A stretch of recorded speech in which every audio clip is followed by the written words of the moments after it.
Ivanka Trump and her husband, Jared Kushner, watch as German Chancellor Angela Merkel and President Trump hold a joint news conference at the White House in Washington in March. Jim Borgerders, the continued presence of Jared Kushner and Ivanka Trump in the West Wing constitutes both a legal liability and a political embarrassment for President Trump. The couple have not a single identifiable accomplishment in office between the two of them. Ivanka Trump, however, has been on defense, whining about unfair expectations and trying to wiggle out of responsibility for failing to influence her father.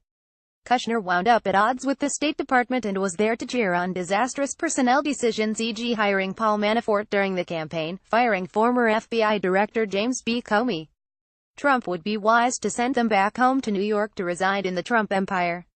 Kushner, you will recall, has a host of potential legal problems stemming from participation in a meeting with Russian officials at Trump Tower during the campaign, a meeting with the head of a sanctioned Russian bank during the transition, encouragement for the president to fire Comey, an action that may be considered obstruction of justice, and failure to disclose all his foreign contacts on his security clearance forms.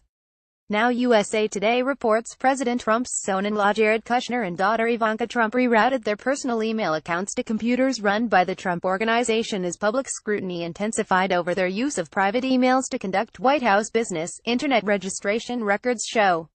The move, made just days after Kushner's use of a personal email account first became public, came shortly after special counsel Robert Mueller asked the White House to turn over records related to his investigation of Russia's interference in the 2016 election and possible collusion with Trump associates.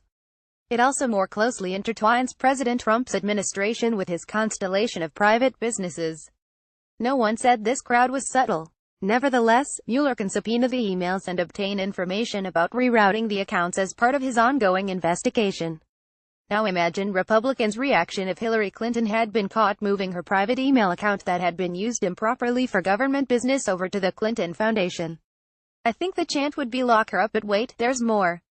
Politico reports the Justice Department has released a series of recently overruled legal memos concluding that presidents cannot appoint their relatives to the White House staff or presidential commissions, even to unpaid posts.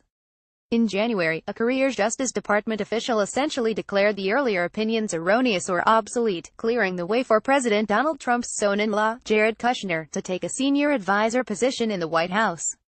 First daughter Ivanka Trump later took a similar official but unpaid slot under the same legal rationale.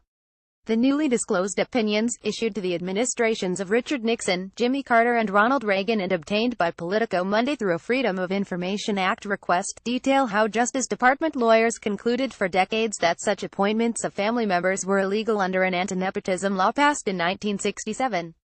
Maybe that attorney needs to be interviewed to determine whether he was pressured into offering up an opinion that allowed Trump to do what his predecessors did not.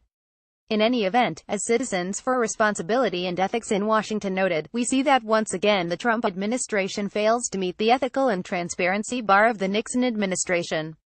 Earlier this year, Crew prophetically warned whether or not this legal analysis holds up. President Trump's hiring of his son-in-law and daughter undoubtedly violates the intended purpose of the anti-nepotism statute. Originally passed after President Kennedy appointed his brother as Attorney General, the statute manifestly aims to prevent the president from appointing family members to government positions. Allowing nepotism, especially at the highest level of government, undermines the integrity of the administration's policymaking. President Trump's appointments of his daughter and son-in-law make clear that he is not interested in selecting the most qualified candidates, and also may violate President Trump's own ethics pledge. Neither Mr. Kushner nor Ms. Trump has any significant experience in policymaking.